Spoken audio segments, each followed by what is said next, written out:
प्रियंका गांधी जिंदाबाद, जिंदाबाद जिंदाबाद, प्रियंका गांधी जिंदाबाद, जिंदाबाद जिंदाबाद। प्रियंका जी हमारे बीच में हैं, आपका स्वागत है। प्रियंका गांधी, प्रियंका गांधी जिंदाबाद, प्रियंका गांधी, प्रियंका गांधी। मैं लड़की हूँ, लड़ सकती हूँ, लड़की हूँ, मैं लड़की हूँ, मैं लड़की हूँ, मैं लड़की हूँ।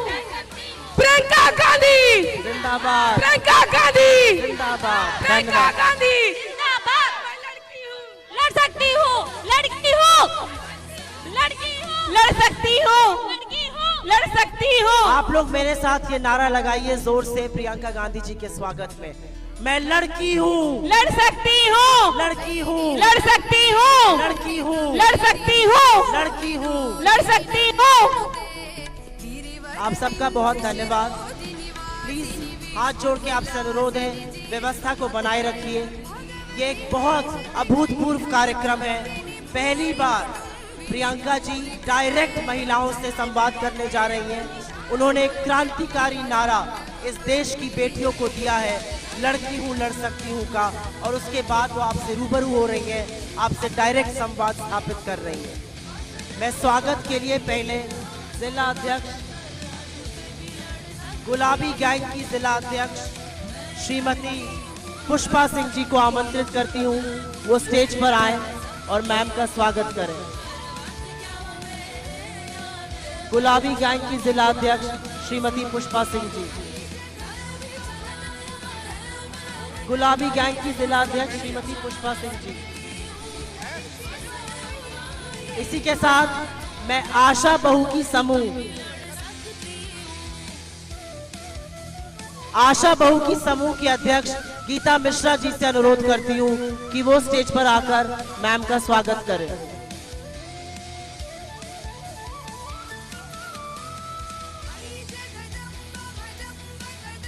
लड़की हूँ, लड़की हूँ, लड़की हूँ, लड़की हूँ।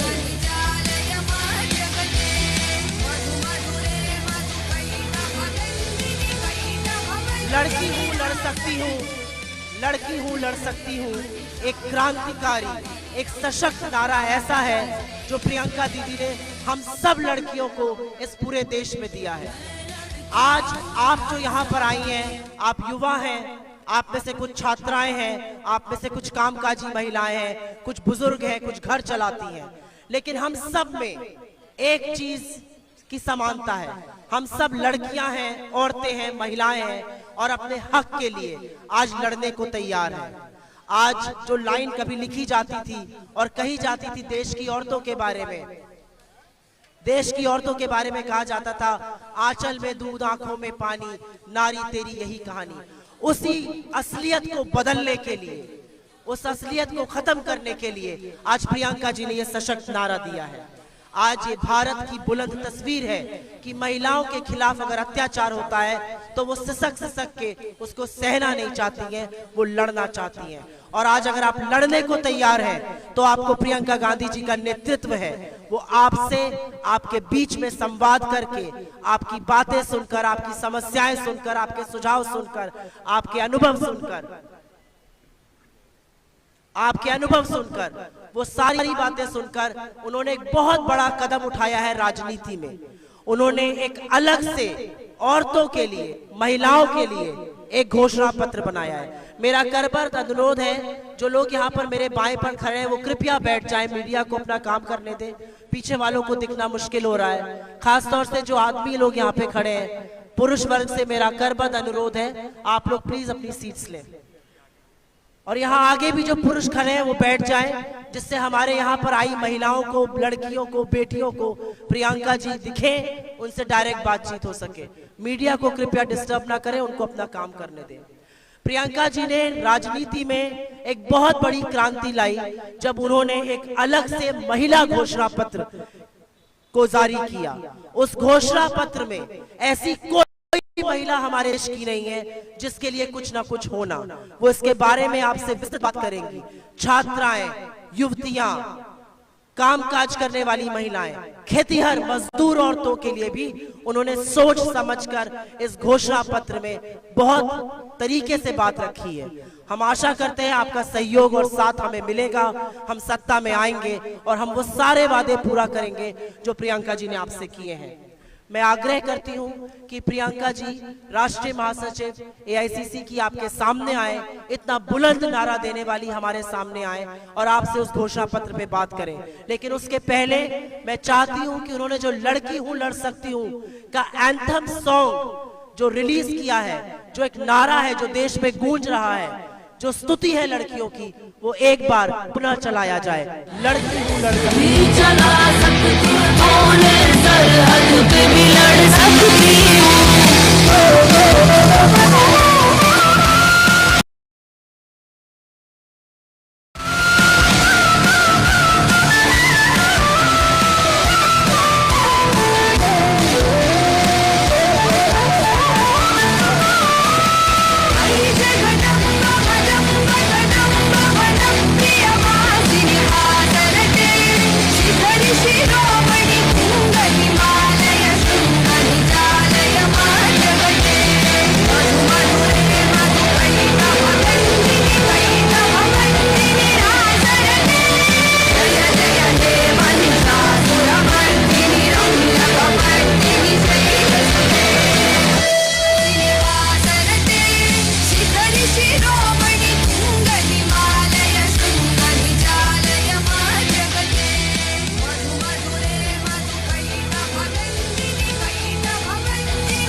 प्रियंका जी पहले आपकी बात सुनेंगी और उसके बाद वो अंत में उद्घोषण करेंगी।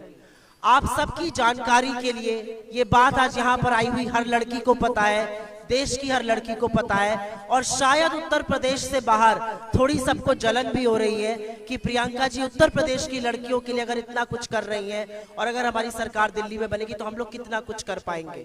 आपकी जानकारी के लिए बताना जरूरी है, यहाँ पर बहुत सारी युवा लड़कियां दिख रही हैं, हम जब से आए हुए हैं वो मिली है हमसे। उन्होंने बहुत बड़ी घोषणा करी है कि हम 10वीं से 12वीं में पढ़ने वाली लड़कियों के लिए स्मार्टफोन देंगे, स्नातक की लड़कियों को स्कूटी देंगे, उनको शिक्षा में भी सहूलियत होगी और आपको बहुत ज्यादा आवागमन में जो बाधाएं आती हैं उसमें भी सहूलियत होगी। ये बहुत बड़ी बात है, ये शायद वो लड़की ही समझ सकती है जिसको आज स्मार्टफोन और स्कूटी की जरूरत है। उन्होंने बोला है कि पूरे उत्तर प्रदेश में हमारी सरकार बनेगी आपके आशीर्वाद से, हम सारी महिलाओं के लिए बिना वर्ग, आयु, उम्र कुछ भी देखे बिना हम सारी महिलाओं के लिए बस सेवा पूरी तरह से मुफ्त करेंगे, जिससे आपके आने जाने में आपको आसानी हो सके। एक पैसा नहीं लगेगा, पूरी की पूरी बस की सेवा आपके लिए मुफ्त करी जाएगी। उन्होंने एक और भी बहुत क्रांतिकारी बात करी है जिसके बारे में वो और भी आपसे बात करेंगी। उनका कहना है कि बहुत बार भूमि पर, जायदाद पर लड़कियों का हिस्सा नहीं दिया जाता है। वो करने के लिए अगर लड़कियों के नाम से प्रॉपर्टी होगी, अगर लड़कियों के नाम से भूमि होगी तो उसको स्टैंप शुल्क से, रजिस्ट्रेशन से मुक्त किया जाएगा। उन्होंने ये भी बोला है कामकाजी महिलाओं के लिए, ये ध्यान से सुनना जरूरी है क्योंकि आप जो बहुत सारी लड़कियां यहाँ पे पढ़ रही हैं वो आगे नौकरी करेंगी। उन्होंने बहुत बड़ा कदम उठाने की बात करी है, 20 लाख सरकारी रोजगार बनाएंगी और उसमें से 40% मतलब 8 लाख रोजगार सिर्फ लड़कियों के लिए सुरक्षित किए जाएंगे। तो लड़कियों की नियुक्तियां 8 लाख उन रोजगारों में होगी, 8 लाख नौकरियों में सिर्फ और सिर्फ लड़कियों की नियुक्ति होगी। यहाँ पर हमारी पुलिस की कर्मियां हैं, पुलिस की महिला कर्मचारी हैं जिनका हम शुक्र अदा करते हैं, लेकिन ऐसी और महिलाओं को पुलिस बल में देखना चाहती हैं प्रियंका जी। प्रियंका जी का मानना है कि हाथरस और शाहजहांपुर और उन्नाव जैसे जघन्य अपराध को रोकने के लिए जरूरी है कि पुलिस बल में ज्यादा से ज्यादा महिलाएं आए और इसी विचार से उन्होंने एक बहुत बड़ी घोषणा करी है कि 25% नियुक्तियां पुलिस बल में सिर्फ और सिर्फ महिलाओं की करी जाएगी, जिससे अगर आपके खिलाफ कोई अपराध होता है, आपके खिलाफ कोई दिक्कत होती है तो आप आसानी से थाने जाकर अपनी FIR लिखा सके। एक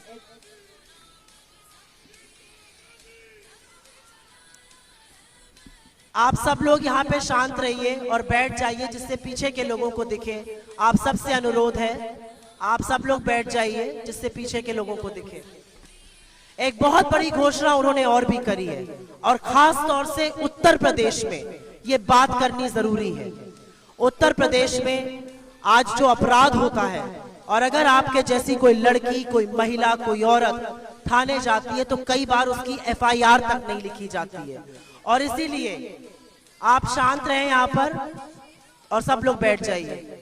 और इसीलिए उनकी बड़ी घोषणा ये है कि अगर बलात्कार या रेप जैसे जघन्य अपराध की FIR 10 दिन के अंदर नहीं लिखी गई तो संबंधित अधिकारी पर, प्रशासन के व्यक्ति पर कार्रवाई होगी, क्योंकि वो कहीं ना कहीं अपनी ड्यूटी का उल्लंघन करता है। और इसको करने के लिए एक नया कानून बनाया जाएगा जिससे आप जैसी लड़कियों को न्याय मिल सके। कभी अपराध हो तो आप बेखौफ होकर जाकर अपनी FIR लिखवा सके। इस तरह की तमाम ऐसी बातें हैं। हेल्थ के बारे में बातें हैं। बहुत सारे जो सामुदायिक प्राइमरी हेल्थ केयर सेंटर्स होते हैं, कम्युनिटी हेल्थ केयर सेंटर होते हैं, वहां पर शक्ति, एक अलग से शक्ति संस्था की स्थापना की बात करी है, जहां पर जो महिला रोग होते हैं, जो महिलाओं की समस्याएं होती हैं, उसका निवारण हो सके। ऐसी तमामों चीजें जो कामकाजी महिलाओं के लिए हैं, खेतीहर महिलाओं के लिए हैं, छात्राओं के लिए, गृहिणियों के लिए, ये बहुत बड़ी बात है, क्योंकि हम सब कहीं ना कहीं अंततोगत्वा अपना घर चलाते हैं। इस सरकार ने एक सिलेंडर देकर सोचा आपको खरीद लिया। प्रियंका जी का ये कहना है कि महंगाई जब कमर तोड़ रही है तो वो आपको 1 नहीं, 2 नहीं, 3 गैस सिलेंडर मुफ्त देंगी हर साल, जिससे आप आसानी से अपना घर चला सके, आसानी से भरण पोषण कर सके। ऐसी तमाम चीजें इस मैनिफेस्टो पे है जिसमें प्रियंका जी बात करेंगी। लेकिन पहले हम आपकी बात सुनना चाहते हैं और यहाँ पर आई हुई रुचि सिंह के पास अगर माइक पहुंच सके, आप जहां कहीं पर भी हैं अपना हाथ उठाइए। रुचि सिंह जी के पास अगर माइक पहुंच सके। अंबालिका साहू जी अगर आप थोड़ा इसका संचालन कर सके। रुचि सिंह जी के पास,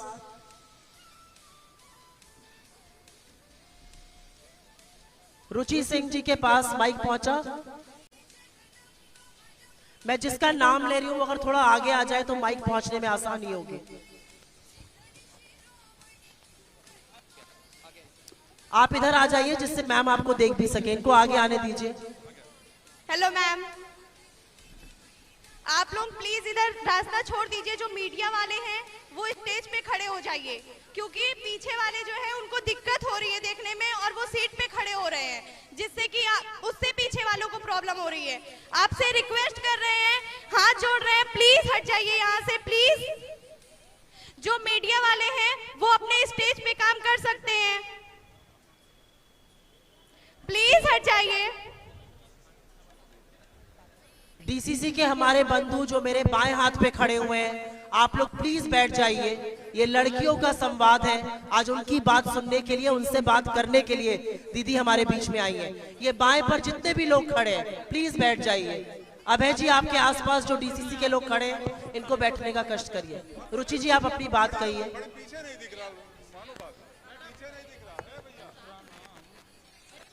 रुचि जी,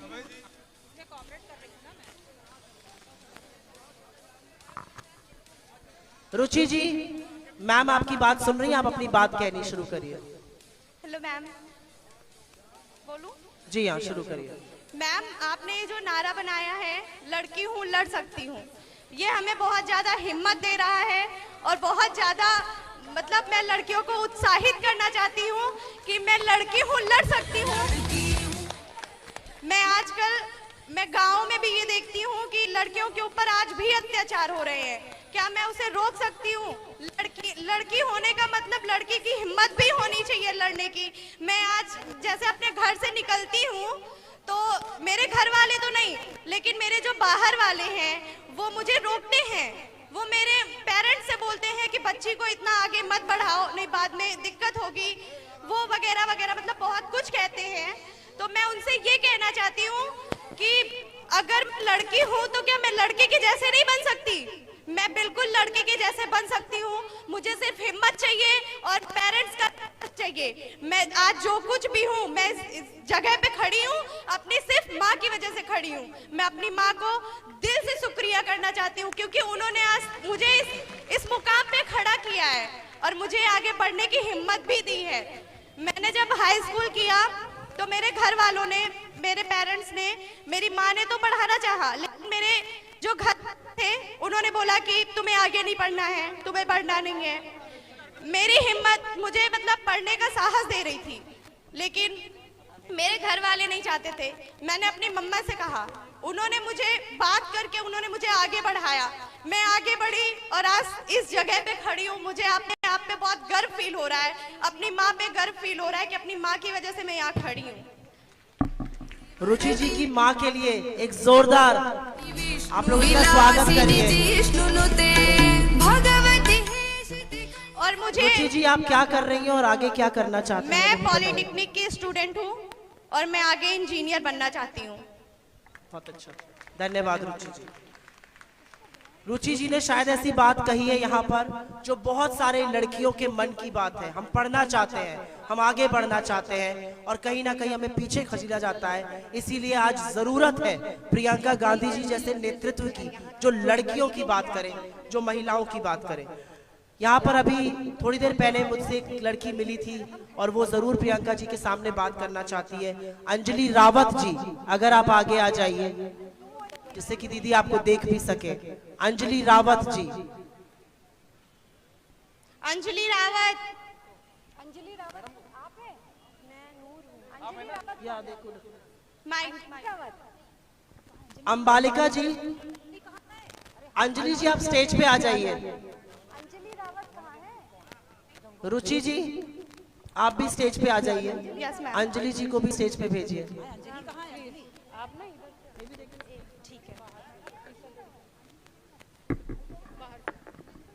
अंजलि रावत जी रेड जैकेट में, उनको अंदर आने दिया जाए, स्टेज पे आने दीजिए इनको।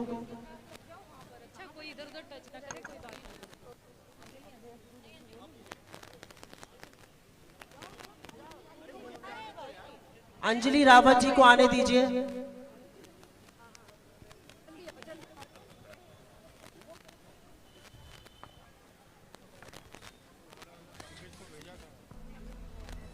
आप उस माइक से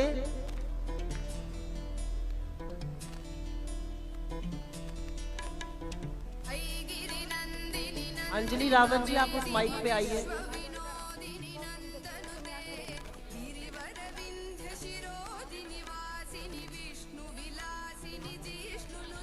उस पे हेलो बोलिए, आवाज आ रही है ना?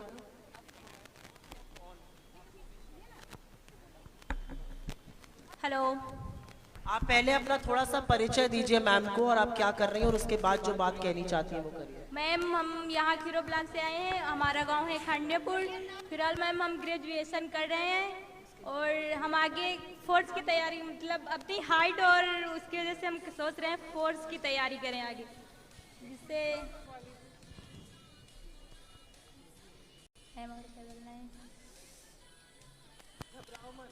आप आराम से बोलिए, दीदी आप ही की बात सुन रही है। यहाँ पर कोई घबराने की बात नहीं है, लड़की हूँ, लड़ सकती हूँ। Yes ma'am. मैम ये तो हिम्मत हम लोगों के अंदर, अब मैम वैसे आपको हिम्मत दे रही हैं। फिलहाल हम अपने मम्मी पापा से, सबकी अपनी नहीं सबकी मम्मी पापा से हम यही कहना चाहते हैं, अगर लड़की पढ़ना चाहती है उसको पढ़ाओ, उसको हिम्मत दो। अगर हिम्मत दो, इतना करो कि बिटिया तुम पढ़ लिख के आगे बढ़ सकती हो, अपने पैरों पे खड़ी हो सकती हो। आगे चल के बिटिया ये कहे कि अरे हमारे मम्मी पापा ने हमें हिम्मत दी तब हम जाके आगे बढ़े हैं। फिलहाल अपने हम ये कहना चाहते हैं, विश्वास, मम्मी पापा को अपनी बिटिया पे एक विश्वास रखना चाहिए। विश्वास ही एक भरोसा होता है जो हमें आगे की ओर ले जाता है। बिटिया को अगर विश्वास दे रहे हैं आप लोग, मम्मी पापा से हम यही निवेदन कहेंगे, अगर जा रही है बिटिया रास्ते में, ये कहो कि बिटिया तुम संभल के जरूर जाना, कुछ भी हो हिम्मत रखना, बस हिम्मत ना हारना, लड़ते रहना अपने, जब तक है सांस तब तक लड़ो, जब तक है हिम्मत तब तक लड़ते रहो और कभी हारना नहीं चाहिए। बस मैम ने हमें तो वैसे तो मैं लड़ती हूँ, मैं लड़की हूँ, लड़ सकती हूँ और लड़ तो वैसे भी हम लोग हिम्मत है तो लड़ना तो हिम्मत से ही होता है ना। हिम्मत है तो हम लड़ भी सकते हैं। मैम आप तो महिलाओं के लिए इतना सब कर रही हैं, तो हम लोगों को भी हिम्मत आ गई है। वैसे तो इतनी ज्यादा हिम्मत आ गई है कि अगर हम पर्वत नांग सकते हैं तो चांद पर भी, चांद क्या चीज, चांद तो हमारे लिए छोटी चीज है ना, उससे भी कई हम नांग सकते हैं। वैसे देश घर तो चलाते हैं, फिलहाल देश भी चलाने की हिम्मत आ गई है। मैम ये आपके नारे का कमाल है कि उसका कहना है कि वो चांद भी आज लांग सकती है। नूर हमारे बीच में है और उसके बाद मैं 2 और लोगों को आमंत्रित करती हूँ, वो स्टेज पर आ जाए। नेहा सिंह और गीता मिश्रा जी, आप लोग स्टेज पर आइए। नेहा सिंह और गीता मिश्रा जी। हेलो एवरीवन, अपना थोड़ा सा परिचय दीजिए मैम को। और उसके मैं नूर इकरा हूँ, मैं मदर टेरेसा इंटर कॉलेज से हूँ और मैं टीचर हूँ। और मैं ये बोलना चाहती हूँ, मैं बताना चाहती हूँ कि जब मैंने इंटर पास आउट किया तो सब लोगों ने बोला कि लड़की है, अब क्या पढ़ाओगी आगे, क्या बढ़ाओगी, और चूल्हा बर्तन सिखाओ इसको और इसकी शादी कर दो। पर मेरी मम्मी ने किसी की भी बात नहीं सुनी और मुझे आगे पढ़ाया, मुझे टीचर बनाया। और मैं जो कुछ भी हूँ अपनी मम्मी के वजह से हूँ। तो मैं अपनी मम्मी का बहुत शुक्रिया करना चाहती हूँ कि वो मेरी ज़िंदगी में हैं। और मैं आपका भी बहुत शुक्रिया चाहती हूँ कि आपने हम लोगों को बहुत हिम्मत दी है। और मुझे बहुत कॉन्फिडेंट हो रहा है कि मैं यहाँ पे खड़ी हूँ और मुझे हिम्मत मिल रही है। और आपका बहुत बहुत शुक्रिया। और मैं ये भी बताना चाहती हूँ कि कोमल है, कमज़ोर नहीं तू, शक्ति का नाम ही नारी है, जग को जीवन देने वाली, मौत भी तुझसे हारी है। धन्यवाद। मुझे लगता है गैरतलब बात यह है कि दीदी ने जो हम लोग को नारा दिया है, लड़की हूँ लड़ सकती हूँ, उसकी पूरी एक फौज तैयार है। और ज्यादातर लड़कियां यहाँ पर जो अपनी मातृशक्ति की बात कर रही है कि कैसे उनकी माओ ने उनको ये संबल दिया, ये हौसला दिया लड़ने का, उसके लिए जरूर एक बार अपने आप के लिए ही ताली बजानी जरूरी है। Neha Singh.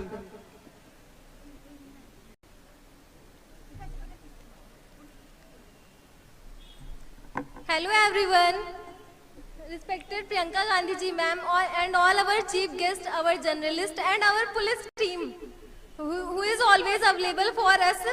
I am Neha Singh standing in front of you all. Today I am coming here to tell you about my some life experiences.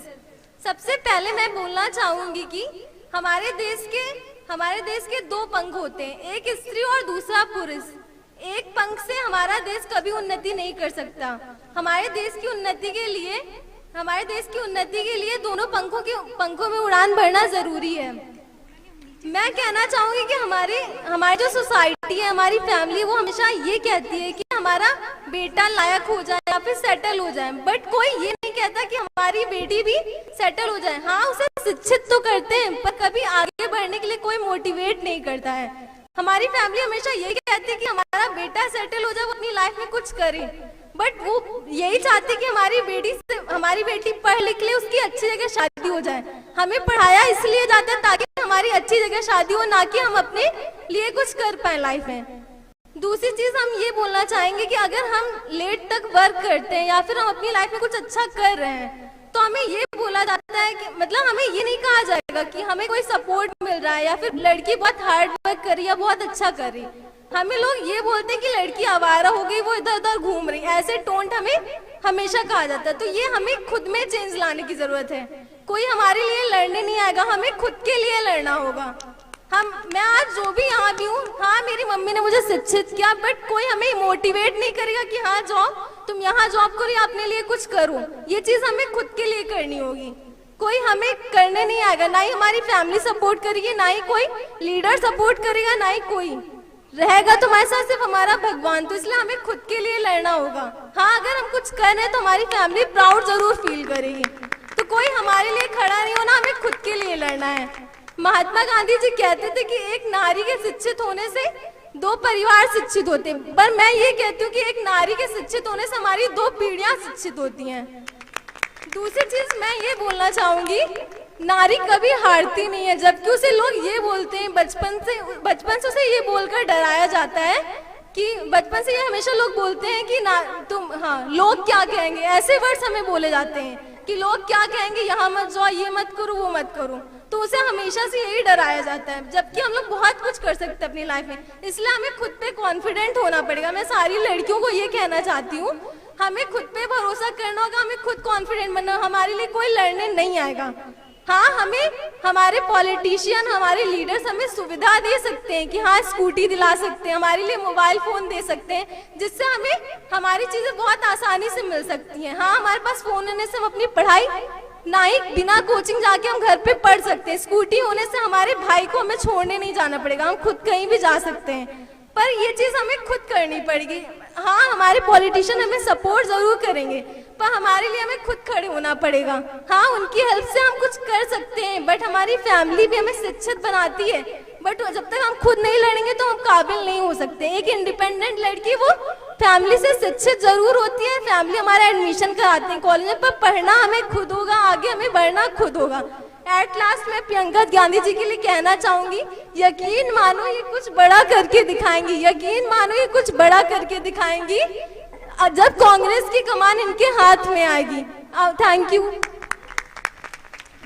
जब इस प्रदेश और इस देश की कमान इनके हाथ में आएगी, मैं एक छोटा सा अनाउंसमेंट कर रही हूं। एक हमारा टेलीफोन नंबर है 82300500 823000 5000। ये एक छोटा सा नंबर है, इस पर आप एक मिस्ड कॉल करिएगा तो आप दीदी के इस बड़े आंदोलन, इस बड़ी क्रांति जो वो लड़कियों के लिए लाना चाहती हैं, स्वतः जुड़ जाइएगा। 823000 5000 82300500। इस पर सिर्फ और सिर्फ आपको मिस्ड कॉल करनी है, आपके रिचार्ज का एक पैसा भी नहीं कटेगा। यहाँ पर आशा बहुओं की जिला अध्यक्ष गीता मिश्रा जी हैं। मैं आपसे अनुरोध करती हूँ कि आप दीदी के सामने बोलिए, लेकिन यहाँ पर ये बताना जरूरी है कि जितना शोषण हमारी आशा बहुओं का, हमारी आंगनवाड़ी कर्मचारियों का इस सरकार ने किया है, वो शायद पहले कभी नहीं हुआ है। और इसी को मद्देनजर रखते हुए दीदी ने एक बहुत बड़ी प्रतिज्ञा करी है, एक बहुत बड़ा अनाउंसमेंट किया है कि हमारी सरकार बनेगी और हम आपका 10,000 रुपए प्रति माह मानदेय तय करेंगे। आप जरूर अपना एक्सपीरियंस और अपनी बात दीदी के सामने रखिए। हेलो, इसके बाद सरोज जी जगतपुर से और शिव कुमारी जी स्टेज पर आइए। मैं रायबरेली की इस पावन धरती पे सबसे पहले अपनी बड़ी बहन श्रीमती प्रियंका जी का हार्दिक स्वागत, अभिनंदन, वंदन करती हूँ। और मैं दूर दराज से आई हुई छोटी बच्चियों का और महिलाओं का जो स्वयं सहायता समूह से आई हुई हैं, अपने मीडिया बंधुओं का और रायबरेली के समस्त जन सैलाब समूह जो आज इस प्रांगण में उपस्थित हुआ है, इस कार्यक्रम का संचालन कर रही मैडम का और स्टेज पे सभी मंचासीन कांग्रेस पार्टी के सीनियरों का और इस कार्यक्रम का संचालन कर रहे भाई नवनीत सिंह जी का और राजन सिंह जी का हार्दिक स्वागत, अभिनंदन, वंदन करती हूँ। मैं आशा बहु वर्कर्स एक्टिव की जिला अध्यक्ष गीता मिश्रा CSC ऊंचाहार से आशा बहु के कार्य पर 2006 से कार्यरत हूँ। मैं मैडम को बताना चाहती हूँ कि जब माननीय सोनिया गांधी की सरकार थी, तब 2005 में आशा बहु की एक जरूरत उन्होंने खोजी, जो गांव में स्वास्थ्य सुविधाओं को बेहतर बनाने के लिए उन्हें ऐसा लगा कि गांव की ही एक ऐसी महिला हो जो गांव के समूहों को स्वास्थ्य सुविधाओं तक पहुंचाए। और 2006 में हम लोगों की नियुक्ति हुई और आज 15 साल हो गए। शायद किसी ने सच ही कहा है कि अगर किसी वजह से बच्चों से उनके माँ बाप दूर हो जाएं, तो बच्चे लावारिस और अनाथ हो जाते हैं। इस सरकार में इस चीज का नतीजा आशा बहुएं आपके सामने खड़ी हुई हैं कि उनकी कांग्रेस गवर्नमेंट जाने के बाद आशा बहुओं का दुख दर्द किसी ने नहीं सुना है। 2006 में जब हमने अपने घर के आंगन से निकलकर बाहर का वर्क करना शुरू किया तो हमें कोई सम्मान मैडम नहीं मिलता था। लोग हमारा नाम सुनना नहीं पसंद करते थे, पहचान नहीं जानते थे। हम लोगों के दरवाजे जाते, स्वास्थ्य सुविधाओं को बताते, कुंडियां खटखटाते लेकिन लोग हमारी बात को मानने के लिए तैयार नहीं थे। लेकिन 15 साल में इन महिलाओं ने इतना संघर्ष किया है कि एक गांव की लड़की आज स्टेज पे आपके सामने बोल रही है।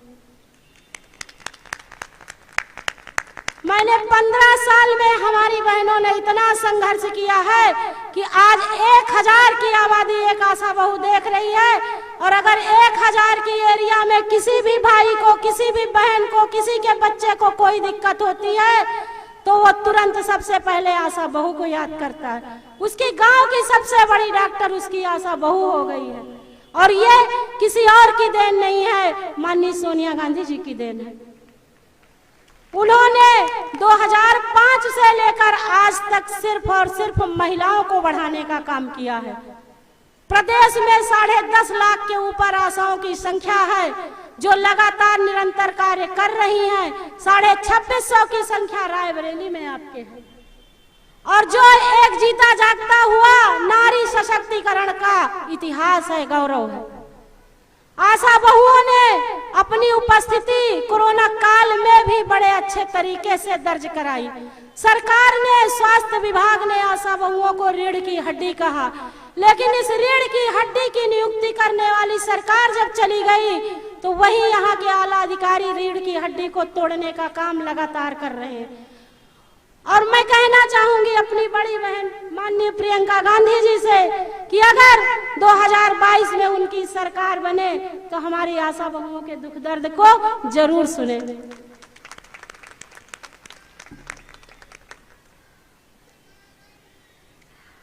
और जिले पे हम लोग CSC PSC जिले पे हर कर्मचारी की 8 घंटे 12 घंटे ड्यूटी है, लेकिन हमारी बहनों की ड्यूटी 24 घंटे है। हम एक जच्चा की जान बचाने के लिए गली गली भटकते हैं। एक बच्चे को पालने के लिए 1 साल उनके पीछे लगे रहते हैं, जबकि हमारे खुद के बच्चे एक अनाथ की जिंदगी जीते हैं। हमें सरकार से कोई सुविधाएं नहीं मिलती हैं।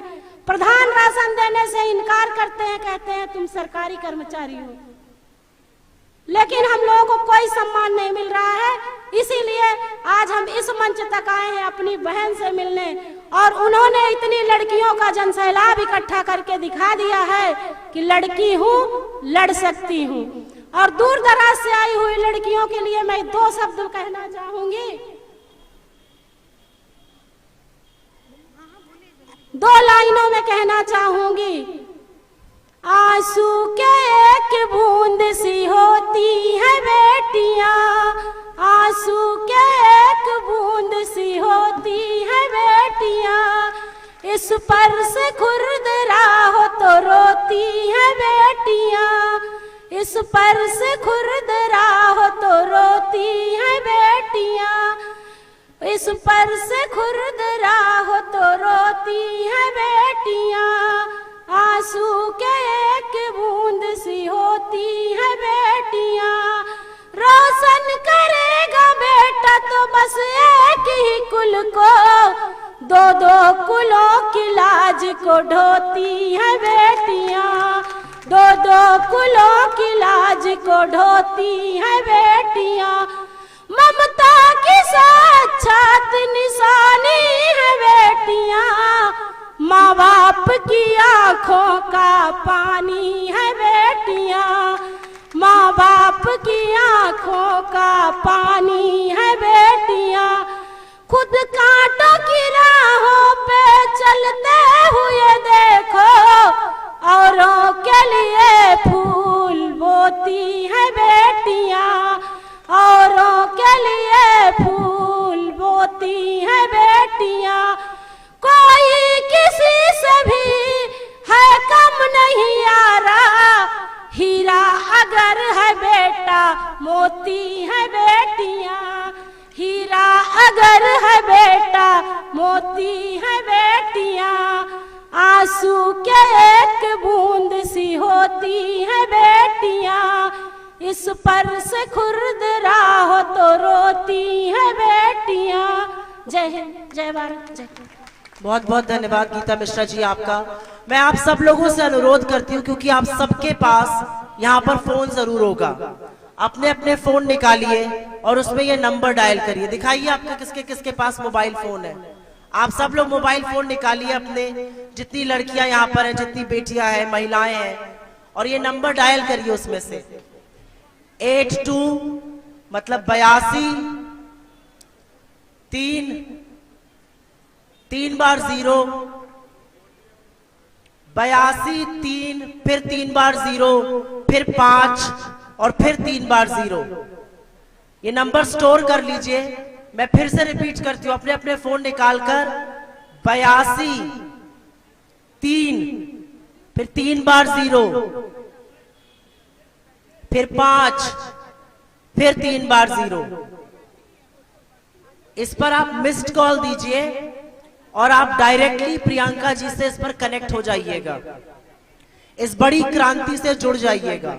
हम सब लोग एक साथ मिलाएंगे तो लाइनें दिक्कत हो जाएगी। ये नंबर अपने पास रखिए, मैं फिर से इसको रिपीट करूंगी 82 3 3 बार 0 5 3 बार 0। ये नंबर है इस क्रांति से जुड़ने का। ये बहुत बड़ी क्रांति है जो इस देश में महिलाएं लेकर आएंगी। उमे हबीबा जी।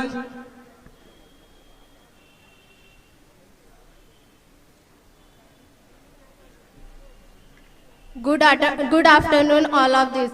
मैं सिर्फ इतना कहना चाहती हूँ कि मैं 10th क्लास में स्टडी करती हूँ GGIC स्कूल में। मैं सिर्फ इतना कहना चाहती हूँ कि मैं आगे पढ़ना चाहती हूँ, मगर मेरे माँ बाप की ये स्थिति नहीं है कि हमें आगे पढ़ाएं।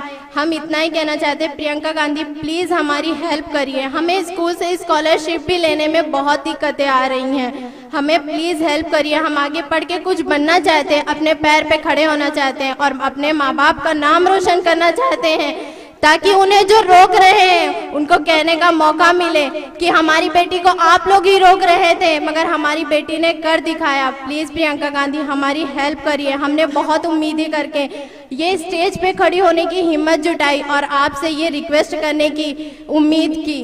Please, thank you all of this. Thank you उमे जी।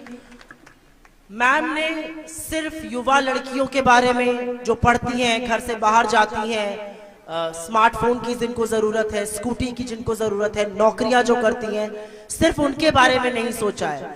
जो बहुत सारी महिलाएं घर चलाती हैं और आज महंगाई के चलते उनको शायद घर का काम ज्यादा करना पड़ रहा है, चूल्हे फूकने पड़ रहे हैं क्योंकि गैस सिलेंडर नहीं भरा जा सकता है। महंगाई के कारण शायद वो एक रोटी कम खा रही है कि घर वाले रोटी खा लें। ऐसी घर गृहस्थी की महिलाओं के लिए भी मैम ने सोच समझकर 3 गैस सिलेंडर हर साल मुफ्त देने की बात करी है।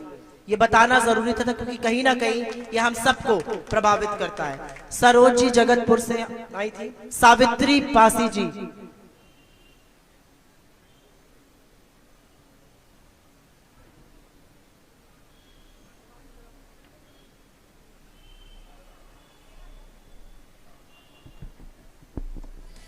मैं सावित्री पासी इस रायबरेली के पावन धरती पर एक बेटी को स्वागत अभिनंदन करती हूँ, श्रीमती प्रियंका गांधी जी का।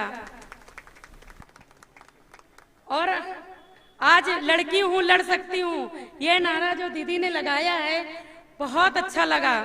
इससे हमारी महिलाएं, बेटियां बहुत खुश हैं और इसके से बल इनको मिलेगा। बहुत चीजों का सामना इन बेटियों का करना पड़ता है। और मैं एक दलित परिवार में जन्मी हूँ, हमें बचपन से लेके बहुत कठिनाइयों का सामना करना पड़ा है और आज भी मैं संघर्ष कर रही हूँ। और दीदी का नारा का बल और हमें मिल गया है संघर्ष के लिए। आज मैं अपनी आवाज दीदी तक पहुँचाना चाहती हूँ। ऊंचाहार विधानसभा 183 से मैं आवेदक हूँ, आवेदन कर दिया है, तो उसके लिए मैं लोगों के आंखें के किरकिरे बन गई हूँ। आप अपनी समस्या जो महिला के नाते है, पहले उसकी बात करिए। मंच उसके लिए है। अपने महिला होने के नाते हमको बहुत डाउन किया जाता है। मैं दीदी से कहना चाहती हूँ कि मुझे बहुत कठिनाइयों का सामना करना, मेरे यहाँ तक कि मेरा एक्सीडेंट भी करवाया गया और ऊपर वाला ने हमें बचाया। और ये दीदी का नारा है जो हमें शक्ति दिया है। मैं लड़की हूँ लड़ सकती हूँ, फिर भी हम रात रात निकलती हूँ।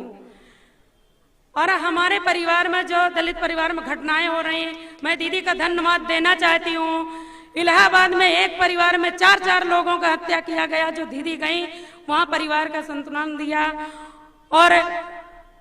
और ऐसी लड़कियां हैं जिनके साथ छोटी छोटी बच्चियों के साथ बलात्कार होता है और रात में जला दिया जाता है। वर्तमान सरकार हमारा लड़कियों को जो हिंदू का नारा देता है, हिंदू तो बनाता है, उसको क्या नाम से रात में कभी नहीं होता कि ये जो अंत्येष्ट किया जाए हिंदू धर्म में, लेकिन रात के 12 बजे अंत्येष्ट कर दिया जाता है। मैं ये वर्तमान सरकार का निंदा करती हूँ और दीदी से हम गुहार लगाऊंगी कि इसकी अपनी सरकार इनका हाथ मजबूत करेंगे तो ये हम लोगों की आवाज सुने। मैं दीदी को एक बार और धन्यवाद देना चाहती हूँ। जय हिंद, जय कांग्रेस। बहुत बहुत धन्यवाद। प्रियंका जी को बुलाने से पहले मैं पुनः आप सबसे निवेदन करूंगी, क्योंकि यहाँ पे पता चल रहा है कुछ लोग नंबर नहीं लिख पाए हैं, आप लोग वो नंबर फीड करिए 82 3000 5000। बहुत ही सिंपल नंबर है 8233000500। इस पर अगर आप मिस्ड कॉल भी दीजिएगा तो आप इससे जुड़ जाइएगा। प्रियंका जी को निमंत्रित करने से पहले उन्होंने सबका बात सुनी, हर वर्ग की महिला की, नौजवान लड़कियों की, छात्राओं की, कामकाजी महिलाओं की, गृहिणियों की। उसके पहले मैं चाहती हूँ कि जो एंथम सॉन्ग, जो एंथम गाना उन्होंने बनाया है लड़की हूं लड़ सकती हूं का, वो पुनः एक बार प्ले हो और उसके बाद प्रियंका जी आप सबको संबोधित करेंगी और अपनी सारी घोषणाएं, अपनी सारी प्रतिज्ञाओं के बारे में आपसे बात करेंगी।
मैं लड़की हूं, और जोर से, मैं लड़की हूं, मैं लड़की हूं। हम सब जिनको सुनने के लिए यहाँ पर बैठे हैं, मैं आग्रह करती हूँ राष्ट्रीय महासचिव प्रियंका गांधी जी से कि आएं और हम सबको संबोधित करें। मेरी प्यारी बहनों, आपका इस सभा में बहुत बहुत स्वागत। 2 साल पहले, क्या 2 साल पहले, क्या दिख नहीं रही हूं? आप तो हमेशा देखते हैं मुझे। जिला की कमेटी के मेंबर हैं, आज थोड़ी कम दिख रही हूं तो कोई बात नहीं, महिलाओं को तो दिख रही हूं।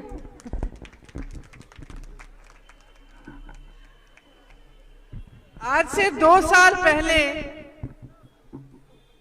मुझे कांग्रेस पार्टी ने उत्तर प्रदेश का प्रभारी बनाया। तब से मैं उत्तर प्रदेश में जगह जगह जा रही हूँ, लोगों से मिल रही हूँ। 1.5 साल पहले पास में उन्नाव में एक लड़की का बलात्कार हुआ था और उसके बाद उसको जलाया गया था, उसकी हत्या की गई थी। मैं उस लड़की के घर गई। उस लड़की के घर में उसकी भाभी थी और उसके पिताजी। मैं कम से कम 1 घंटे के लिए उस लड़की के घर में बैठी रही। पिताजी कुछ नहीं बोले, चुप थे। उनकी भाभी जी ने मुझे पूरी कहानी बताई कि क्या हुआ, कैसा हुआ। उस लड़की की मृत्यु के बाद किस तरह से परिवार को प्रताड़ित किया गया, उससे पहले किस तरह से उसकी छोटी बेटी को धमकाया गया, उसे धमकाया गया, भाइयों को पीटा गया, उसके पिताजी को पीटा गया। उसके पिताजी ने कुछ नहीं कहा। कुछ समय बाद वो फूट फूट के रोने लग गए अचानक। और फिर उन्होंने मुझे कहा कि बेटी, मेरी बेटी मेरे बेटों से भी बढ़कर थी। मेरी बेटी के साथ जो भी हुआ वो घबराई नहीं, वो लड़ी। सुबह उठकर मुझे कहती थी कि पापा तुम मेरे साथ मत आओ, मैं अकेली जाऊंगी। अकेली ट्रेन में रायबरेली आती थी अपने मुकदमे को लड़ने के लिए, क्योंकि उन्नाव में उसका एफआईआर दर्ज भी नहीं हुआ था। उसके बाद कई ऐसे हादसे हुए। हाथरस में एक लड़की का बलात्कार किया गया, आपने कहा। बीच रात में उसके अंतिम संस्कार किए गए। उसके माता पिता ने उसका चेहरा भी नहीं देखा। पुलिस प्रशासन ने उनको उसका चेहरा भी नहीं देखने दिया। कुछ समय पहले मैं ललितपुर गई। ललितपुर में 2 किसानों ने आत्महत्या की। वहां मुझे एक किसान की बेटी सविता मिली। सविता को इतना दुख हो रहा था अपने पिता की मृत्यु के बारे में, रो रही थी बहुत जोर से। अभी अभी शादी हुई थी 1 महीने पहले। कह रही थी मेरी माँ अकेली पड़ जाएगी, उसका देखभाल कौन करेगा। मेरे मन में आया कि इतना अत्याचार हो रहा है महिलाओं पे। जब एक हादसा होता है परिवार में, जब किसी की मृत्यु होती है, किसान ने आत्महत्या की, अंत में उसका भी बोझ महिला उठा रही है। उसकी विधवा अकेली, उसकी बेटी अकेली है। तो बार बार यही दिखता है जहां जहां मैं जाती हूं कि महिलाओं का अत्याचार हो रहा है। यहां तक कि जब मैं गिरफ्तार हुई, मेरी पुलिस की बहनें हैं यहां, मैं गिरफ्तार हुई सीतापुर में। सुबह के 4 बजे थे। खूब लड़ी मैं, आपने देखा होगा। महिला पुलिस कर्मी मेरे साथ लड़ी, उनका कर्तव्य था, उन्होंने निभाया। 4 बजे मुझे जब जीप में बिठा के 2 महिला कर्मी, पुलिसकर्मी ले गए गिरफ्तार करके। मेरे पास में बैठी थी, एक का नाम पूजा था, एक का नाम मधु। मेरे मन में आया 4 बजे हैं, ये यहाँ सड़क पे खड़ी हैं, अपनी ड्यूटी कर रही हैं, बच्चे घर पे होंगे, घर जाके परिवार भी संभालना पड़ेगा। मैंने बातचीत की थोड़ी उनसे, उनका भी शोषण हो रहा है, क्योंकि वो जिस तरह से काम कर रही हैं, कितने घंटे काम कर रही हैं, उसके बाद उनको घर भी जाना पड़ता है, घर को संभालना पड़ता है। जितना वेतन उनको मिलता है वो क्या काफी है? तो हर तरफ जहां जहां देखो महिला का शोषण हो रहा है। जो उसका अधिकार है, उसका हक है, उसको नहीं मिल रहा है। मेरे मन में आया कि महिलाओं के लिए कुछ करना है। और सबसे बड़ी चीज क्या कर सकते हैं हम आपके लिए, कि आपको समझा सकते हैं कि आप अपनी शक्ति को पहचानो। हमने ये शक्ति विधान बनाया महिलाओं के लिए एक घोषणा पत्र है। इसमें तमाम घोषणाएं हैं जो हम आपके लिए हम कार्यक्रम करना चाहते हैं, जो चीजें हम आपको सशक्त करने के लिए करना चाहते हैं। अब देखिए, परिवर्तन लाना है तो हम सबको एकजुट होकर लाना पड़ेगा। हमें समझना पड़ेगा कि हम इस देश की आधी आबादी हैं। इसका क्या मतलब है? कोई हमें राजनीति में सीरियसली ले क्यों नहीं रहा है? मेरे से यूपी में जो भी मिलने आता है, चाहे आशा बहुएं हों, चाहे आंगनवाड़ी की महिलाएं हों, चाहे कोई भी वर्ग के, कोई समाज के कोई लीडर हों, सब आके मुझे कहते हैं कि हम 2-3 लाख लोग हैं या हम 5 लाख लोग हैं, आप हमारे लिए कुछ काम करेंगे तो हम आपके लिए वोट देंगे। तो आप बताइए, अगर सारी महिलाएं एकजुट हो जाएं और उन्होंने तय कर लिया कि हम इस देश की राजनीति बदलेंगे, कि ये जो राजनीति हो रही है हमारे सामने ना, जो चुनाव के सामने बड़े बड़े नेता आके तमाम घोषणाएं कर लेते हैं, चुनाव के बाद भूल जाते हैं, ये राजनीति जहां हमें चुनावी मंचों से ये सिखाया जाता है, सांप्रदायिकता सिखाई जाती है, जातिवाद सिखाया जाता है, ये राजनीति हमें बंद करनी है।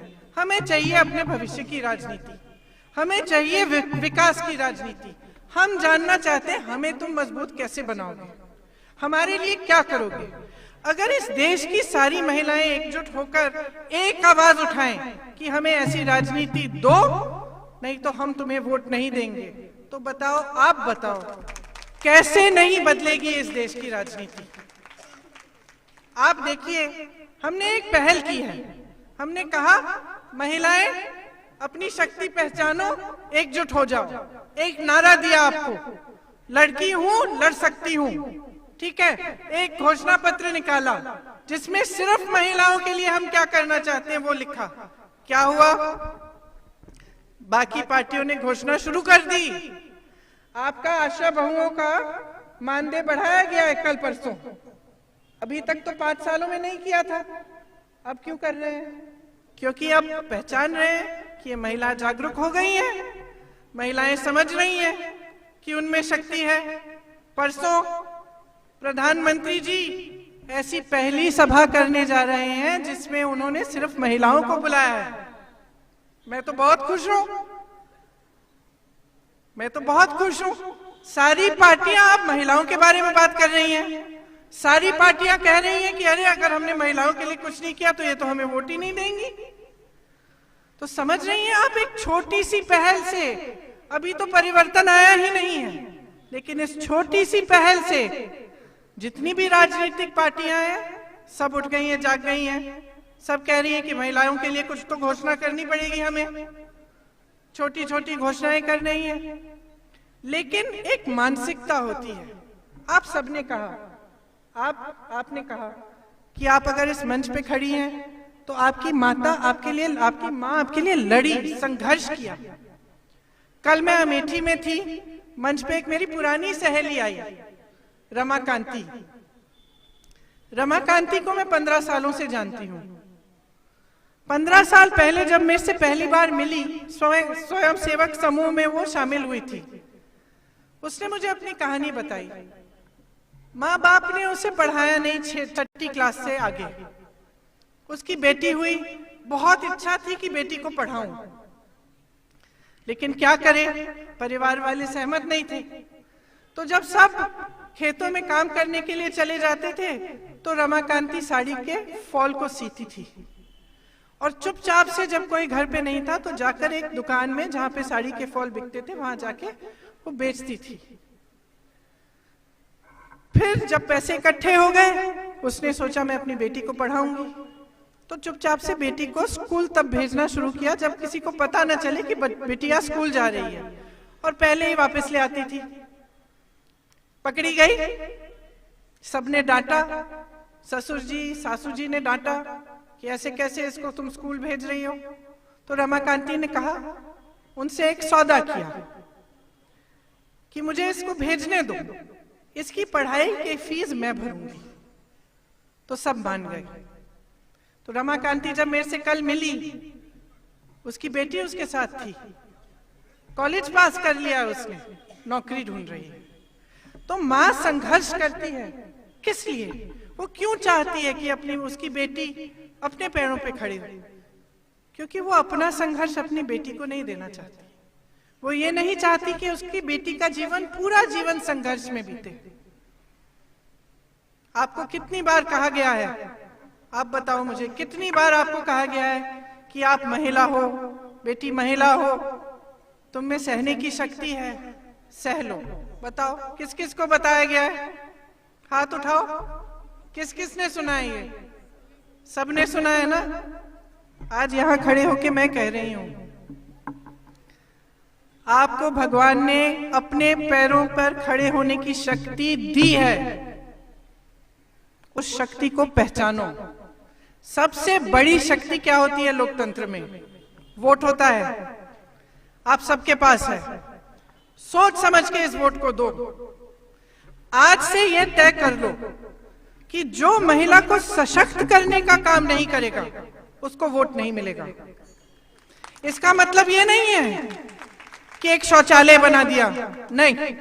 इसका मतलब यह नहीं है कि एक गैस सिलेंडर पकड़ा दिया, नहीं। ये वोट लेने का माध्यम है, ये आपको सशक्त करने का माध्यम नहीं है। आपको पढ़ाएं लिखाएं, आपको नौकरी दें, रोजगार दें, आपको आगे बढ़ने की शक्ति दें, समाज में ऐसा बदलाव लाएं कि आपका शोषण न हो, जब आप पर अत्याचार हो तो आपकी सुनवाई हो। जहां जहां मैं जाती हूं महिलाओं पे अत्याचार हो रहा है, उल्टा आरोप महिला पे लग रहा है। उस पे आरोप लग रहा है कि उसने क्या किया, जब अत्याचार उस पे है। जहां जहां जाती हूं महिला आती है मेरे पास या उसका परिवार आता है, वो मुझसे कहते हैं कि हमारा एफआईआर दर्ज नहीं हो रहा है। उल्टा हम पे एफआईआर दर्ज कर दिए हैं अपराधी ने, अपराधी के परिवार ने। तो ये जो हो रहा है गलत है। बहुत सह लिया है, बहुत चुप रहे हैं। और एक इतनी बड़ी शक्ति, आधा देश, आधा प्रदेश, इतनी बड़ी शक्ति, और आप अपनी शक्ति को पहचान नहीं रही हो। देखो ना, एक नारा दे दिया, लड़की हूं लड़ सकती हूं। जितने भी नेता हैं सब खड़े हो गए कि आपके लिए कुछ करना है। मानसिकता बदलनी है तो आप शुरुआत करिए। आपने बिल्कुल सही कहा कि अपने लिए खुद लड़ना पड़ेगा। लड़ो, मैं तुम्हारे साथ हूं। जितनी भी शक्ति मुझ में है वो तुम्हारे साथ है। राजनीतिक शक्ति, कांग्रेस पार्टी की पूरी राजनीतिक शक्ति तुम्हारे पास है, तुम्हारे साथ है। मैं खड़ी होंगी तुम्हारे साथ, और साथ में हम परिवर्तन लाएंगे। एक साथ होकर हम इस देश, इस प्रदेश को समझाएंगे कि महिलाओं को नकार नहीं सकते। महिला चुप नहीं रहेगी। अगर उसका शोषण होगा तो वो खड़ी हो जाएगी, अपना हक मांगेगी। आज से अपना हक मांग रही है। इसलिए ये जो शक्ति विधान है, ये जो घोषणा पत्र है, इसमें हमने तमाम ऐसी चीजें हमने लिखी है, आपको पढ़ना चाहिए। आप सब यहाँ से जाते वक्त इसको लीजिए। इसका उल्लेख मैं नहीं करूंगी। आपने काफी कहा कि हमने क्या क्या इसमें लिखा है। इसमें सिर्फ मोबाइल फोन, स्कूटी नहीं है। इसमें आपको सशक्त करने के लिए हर जिले में ऐसी पाठशालाएं बनाई जाएंगी जो 9 से 12वीं क्लास की महिलाओं को सशक्त करेंगी। उसमें आपको दक्षता की शिक्षा मिलेगी ताकि आपको रोजगार मिल पाए। जितने भी इस प्रदेश में रोजगार देगी कांग्रेस पार्टी, उसमें से 40% रोजगार महिलाओं को मिलेंगे। इसी तरह से बहुत सारी घोषणाएं हैं आशा बहुओं के लिए, आंगनबाड़ी के लिए, कि आपको 10,000 रुपए का मानदेय मिलेगा। आप फिर उसके बाद आपने कहा आप एक परिवार को पूरे साल के लिए देखती हैं, उसके लिए आपको एक कुछ मिलता है पैसा, वो अलग है। आपको मानदेय मिलेगा, उसके ऊपर से वो मिलेगा। एक गैस सिलेंडर की बात करते हैं, हम कहते हैं 3 लीजिए, क्योंकि सरकार दे सकती है। सरकार के पास बहुत पैसा है, सही जगह नहीं डाला जाता। बड़े बड़े हवाई जहाजों में हमारे प्रधानमंत्री उड़ते हैं, 8,000 करोड़ का हवाई जहाज है। अगर उस 8,000 करोड़ रुपए को आपकी शिक्षा में डाल देते तो क्या नहीं हो सकता है। अगर आपकी सेहत के लिए कोई इंतजाम होता, कोरोना में आशा बहुओं ने, आंगनवाड़ी की बहनों ने ही तो सबका देखभाल किया। ज्यादातर नर्स अस्पतालों में महिलाएं हैं, इतनी सारी महिला डॉक्टर हैं। क्या किया सरकार ने? मदद की, उनको बोला कि आपने इतनी बड़ी सेवा की है देश की, हम आपको और सशक्त करेंगे।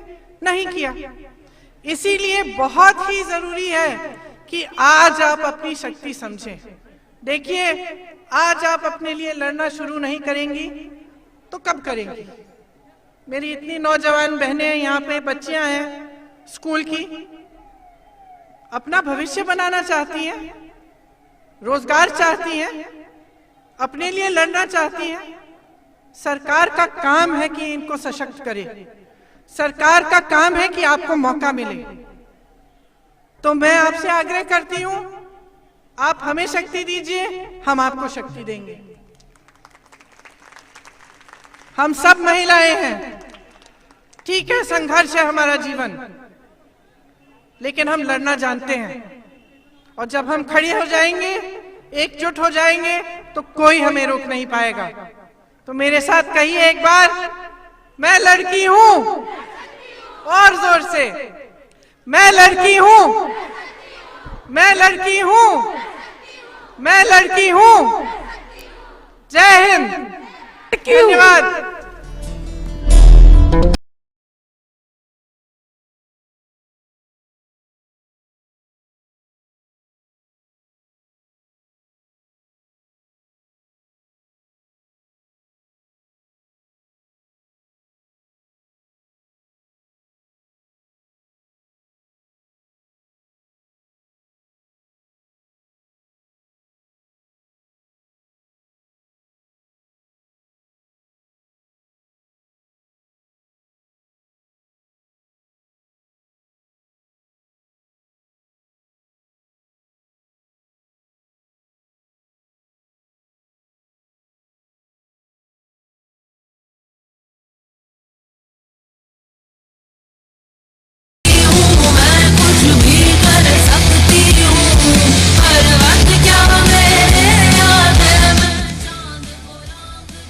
मैं हमारी विधानमंडल की नेता श्रीमती मोना मिश्रा जी से आग्रह करती हूं कि वो धन्यवाद संवाद यहां पर दें।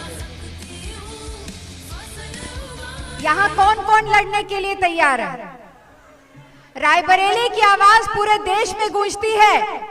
आवाज दे के बताइए प्रियंका जी को कि कौन कौन यहाँ पे बेटियां लड़ने के लिए तैयार है। आप लड़ने के लिए तैयार हैं? आप लड़ने के लिए तैयार हैं? आप लड़ने के लिए तैयार हैं? लड़की हूं, लड़ सकती हूं। बहुत बहुत धन्यवाद। आज एक नई ऊर्जा के साथ प्रियंका जी ने अपनी बहन, अपनी बेटियों से अपने घर परिवार में बैठ के रायबरेली में बात की है। मैं बहुत बहुत आभारी हूँ आदरणीय प्रियंका जी का कि उन्होंने शक्ति संवाद की जो शुरुआत की है, इसके माध्यम से पूरे उत्तर प्रदेश की बेटियां आज एक साथ, उनके साथ कंधे से कंधा मिलाकर खड़े होकर के लड़ना सीख रही हैं। हम लड़ेंगे भी, जीतेंगे भी। बहुत बहुत धन्यवाद।